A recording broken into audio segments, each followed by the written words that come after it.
પૂનમબેન માડમના અધ્યક્ષસ્થાને national sports ડેની ઉજવણી કરાઈ।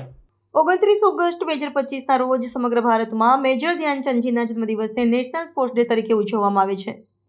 જામનગર જિલ્લામાં પણ ગુજરાત સરકારના રમતગમત વિભાગ, સ્પોર્ટ્સ ઓથોરિટી ઓફ ગુજરાત, જિલ્લા વહીવટીતંત્ર અને પોલીસ વિભાગ દ્વારા ઉજવણીના ભાગરૂપે વિવિધ કાર્યક્રમોનું આયોજન કરવામાં આવ્યું છે। જે અંતર્ગત ધ્રોલ ખાતે શ્રી GM પટેલ કન્યા વિદ્યાલયમાં સાંસદ શ્રી પૂનમબેન માડમના અધ્યક્ષસ્થાને જિલ્લા કક્ષાનો મુખ્ય કાર્યક્રમ યોજાયો હતો।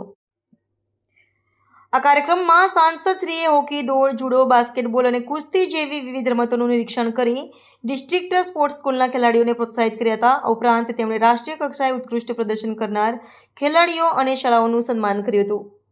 આ પ્રસંગે સાંસદ શ્રી પૂનમબેન માડમે જણાવ્યું હતું કે અલગ અલગ ક્ષેત્રે વિવિધ રમતોનું પ્રતિનિધિત્વ કરી અહીં ઉપસ્થિત ખેલાડીઓએ જામનગર તથા રાજ્યનું ગૌરવ વધાર્યું છે અને અન્ય માટે પણ આ ખેલાડીઓએ પ્રેરણારૂપ બન્યા છે। તેમણે મેજર ધ્યાનચંદના વિવિધ દ્રષ્ટાંતો રજૂ કરી તેમને સ્મરણાંજલિ અર્પણ કરી હતી અને ખેલાડીઓ દેશ દુનિયામાં નામ રોશન કરે તેવી શુભકામનાઓ પાઠવી હતી। તેમણે વધુમાં મહિલા ખેલાડીઓને આત્મરક્ષણની તાલીમ લેવા અને હિંમત તથા જુસ્સો કેળવવા આહ્વાન કર્યું હતું। તેમણે જણાવ્યું હતું કે વડાપ્રધાન શ્રી નરેન્દ્રભાઈ મોદીની પ્રેરણાથી સમગ્ર દેશમાં નેશનલ સ્પોર્ટ્સ ડેની ઉજવણી થઈ રહી છે અને ખેલ જગત એક રાષ્ટ્રીય ચળવળ બને તે માટે પ્રયાસો થઈ રહ્યા છે। આ સાથે જ તેમણે કાર્યક્રમ સ્થળેથી સાંસદ ખેલ મહોત્સવનો પણ શુભારંભ કરાવ્યો।